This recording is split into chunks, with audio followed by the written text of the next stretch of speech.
नमस्कार, मैं हूं देवांजलि मोइत्रा।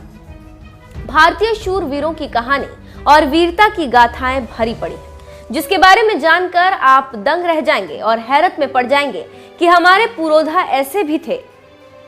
आज हम अपनी स्टोरी में एक ऐसे ही जाबाज अफसर और सेना के बहादुर ब्रिगेडियर उस्मान की कहानी बताने जा रहे हैं, जिसे जानकर आप हैरान रह जाएंगे।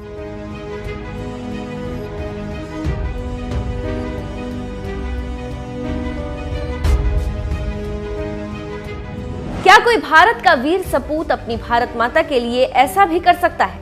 तो चलिए बिना देर किए हम ब्रिगेडियर उस्मान की कहानी बताते हैं, जिसने भारत माता के लिए दुश्मनों के दांत खट्टे कर दिए।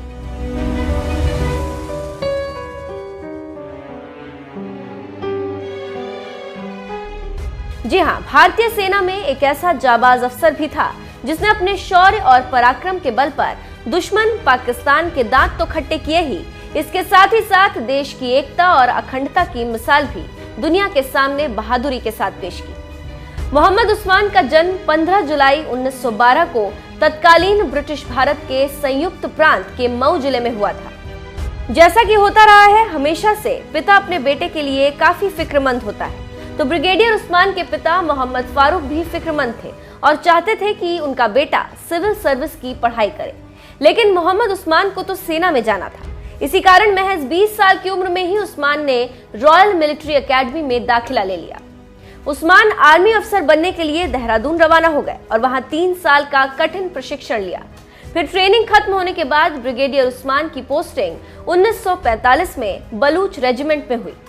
दूसरे विश्व युद्ध के दौरान मोहम्मद उस्मान को अफगानिस्तान और बर्मा में तैनाती मिली।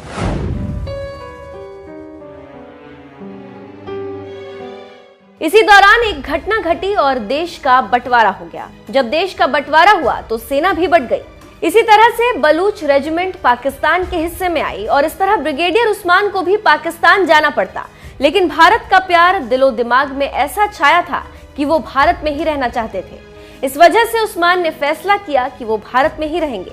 लेकिन ब्रिगेडियर उस्मान की काबिलियत को पाकिस्तान के कायदे आजम मोहम्मद अली जिन्ना बखूबी पहचानते थे। इसीलिए पाकिस्तानी नेता मोहम्मद अली जिन्ना ने उन्हें पाकिस्तान का चीफ आर्मी कमांडर बनाने तक का प्रस्ताव दिया। पर हिंदुस्तान की धरती से प्यार करने वाले उस्मान नहीं माने। बाद में उस्मान को डोगरा रेजिमेंट में शिफ्ट कर दिया गया।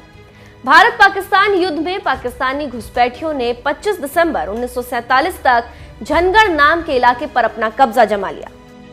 लेकिन ये ब्रिगेडियर उस्मान की ही बहादुरी का कमाल था कि मार्च 1948 में नौशेरा और झनगढ़ पर फिर भारत ने कब्जा कर लिया। ब्रिगेडियर उस्मान सिर्फ नौशेरा तक ही नहीं रुके, बल्कि उन्होंने झनगढ़ को भी भारत में लाने की कसम खाई और प्रतिज्ञा की वजह से ही आखिर में उस्मान ने अपने शौर्य के बूते झनगढ़ पर भी कब्जा जमा ही लिया।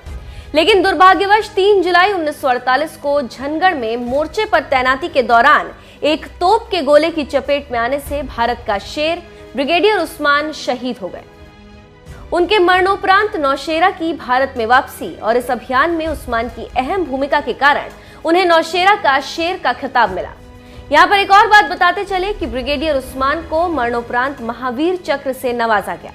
साथ ही 2 खिताब हीरो ऑफ नौशेरा और नौशेरा का रक्षक से भी सम्मानित किया गया।